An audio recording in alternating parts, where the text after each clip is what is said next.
Praise 96.5 WMGY, Montgomery's inspiration station, and home of the Community Connection with Keshia Bates.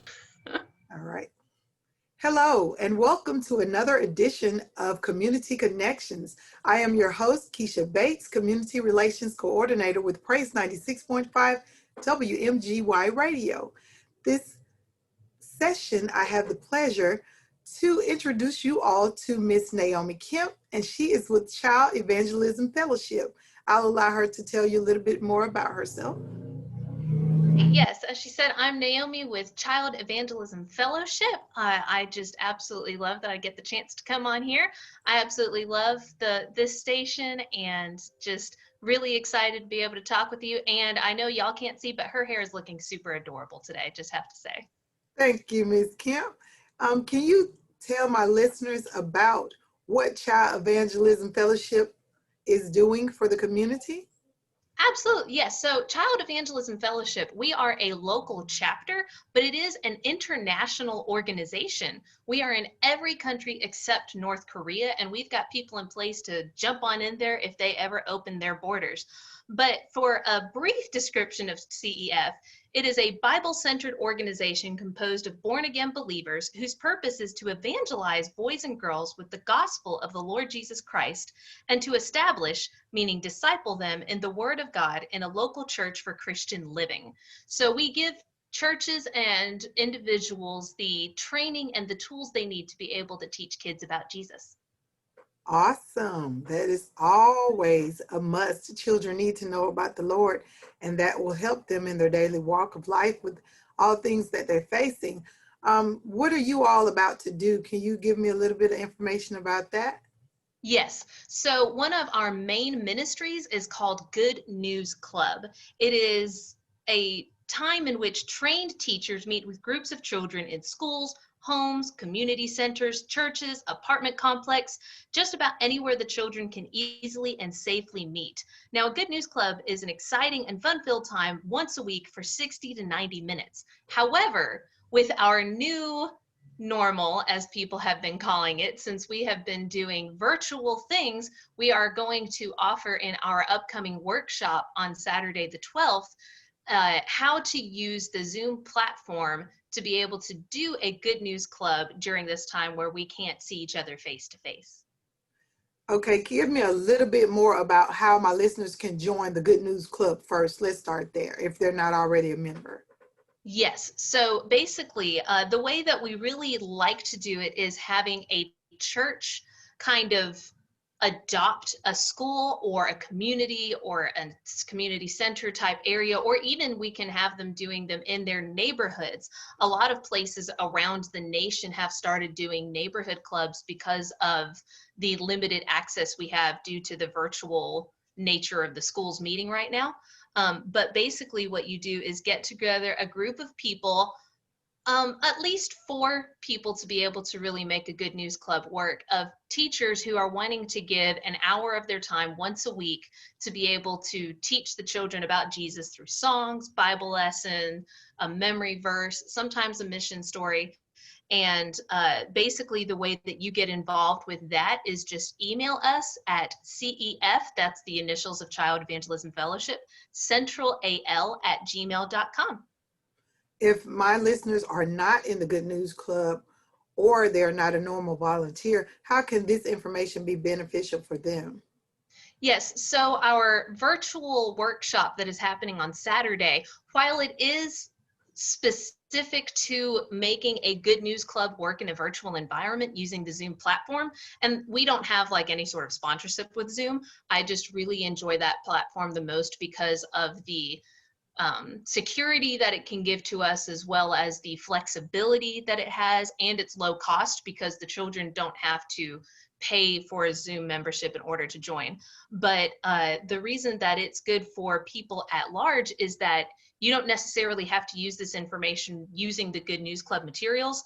It is practical information on how to set it up, how to send an invite out to participants, how to make sure that your sound quality is good, stuff like that. So it's kind of a how-to on using a virtual system to do ministry in this time.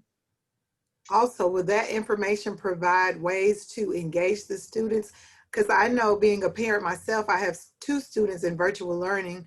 And how is this going to spark their interest if they've already been staring at a computer all day with virtual learning?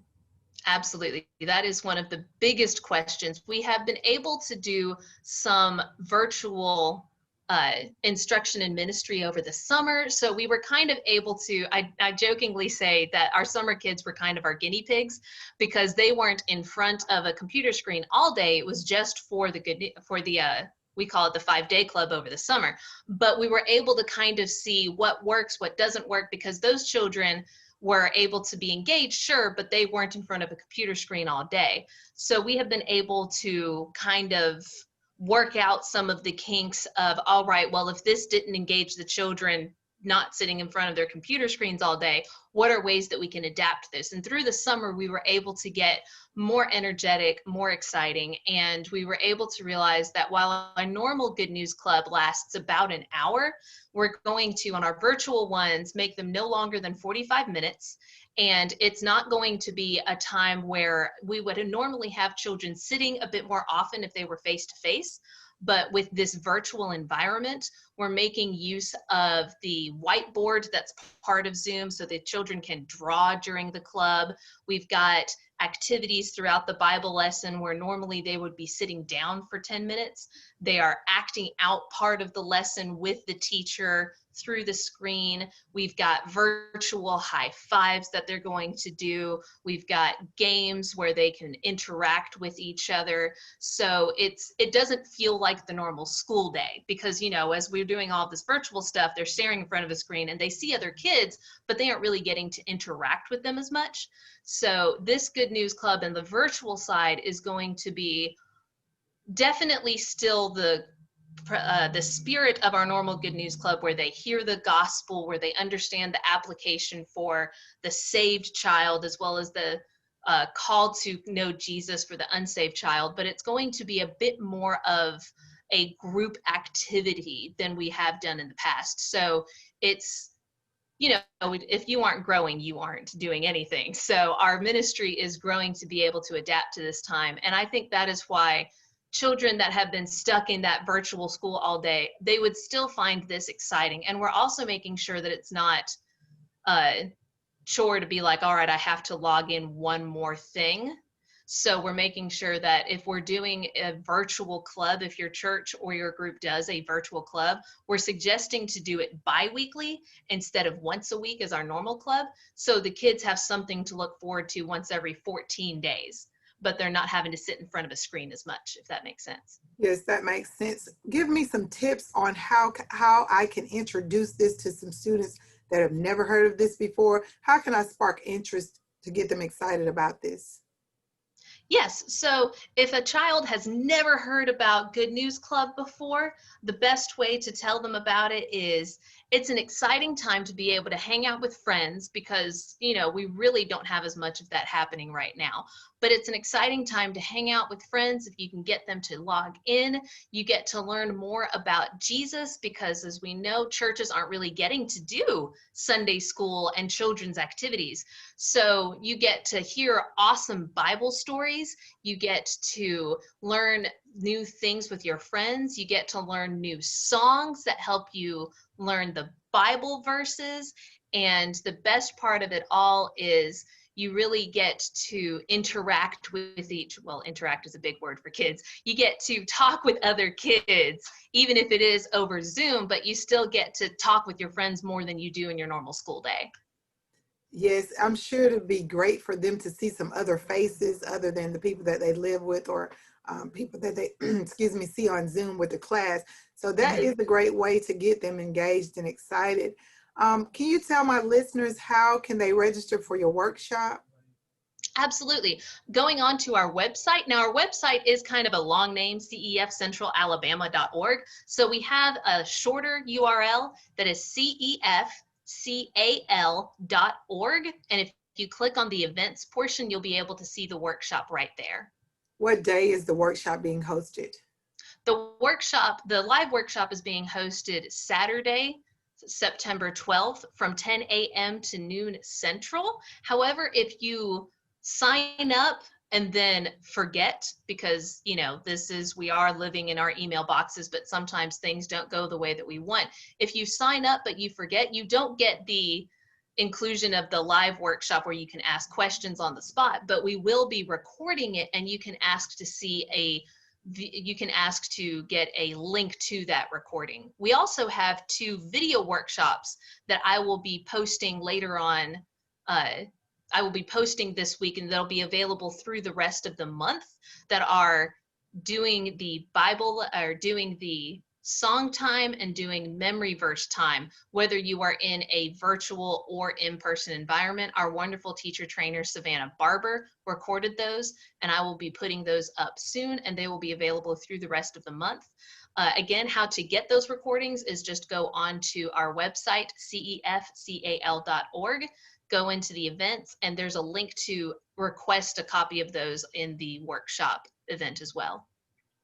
Very informative, and I thank you so much for joining me on today. Again, that was Naomi Kemp with Child Evangelism Fellowship of Central Alabama, giving you great information about the upcoming webinar on how to conduct a Zoom for your youth ministry. And that will be on the website. Again, give it to me one more time, Ms. Kemp. Yes, ma'am. It is CEFCAL.org. And this has been another edition of Community Connections with Keshia Bates, Praise 96.5 Community Relations Coordinator. Thank you so much, Ms. Kemp, and we will talk to you soon. Thank you.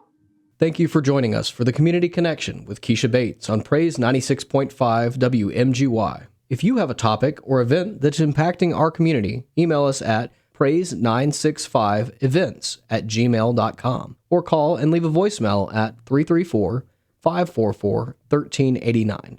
That's 334-544-1389. Be blessed and have a wonderful day.